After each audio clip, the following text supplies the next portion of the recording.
World firsts come in many different shapes and sizes. For a 64-year-old woman from New South Wales, it was a live 8-centimetre long roundworm that doctors found in her brain.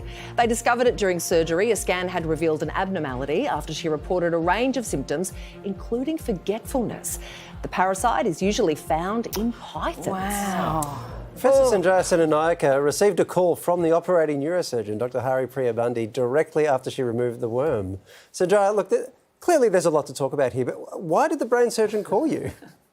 When you operate on someone's brain, you don't expect to find anything alive. She immediately was stunned by this, and therefore we were just trying to work out what this worm was so we could treat this poor patient. I can imagine. Do you know how this worm got into her brain?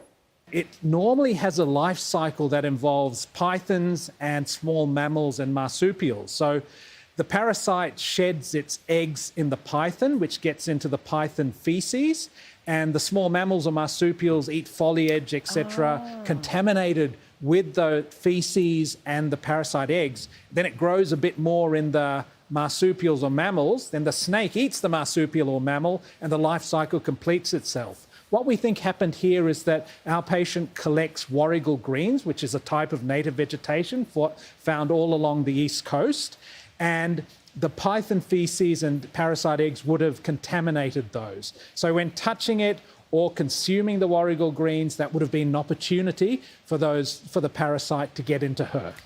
And then what symptoms did she have when the parasite sort of took hold? She had non-specific symptoms. She had diarrhea, cough, tummy pain, and her CAT scan showed lots of spots on her lungs and her liver, which in retrospect were different larvae or worms moving around her body. And at some point, it's gotten into her brain. And Professor, you know, when the neurosurgeon took the worm out, did she instantly kind of get better? She didn't stay in hospital for very long, and we sent her home on antiparasitic medication, and she stayed out of hospital ever since in the community. So she's done okay, but obviously because this is a new infection, we're keeping a close eye on her. I just have so many questions.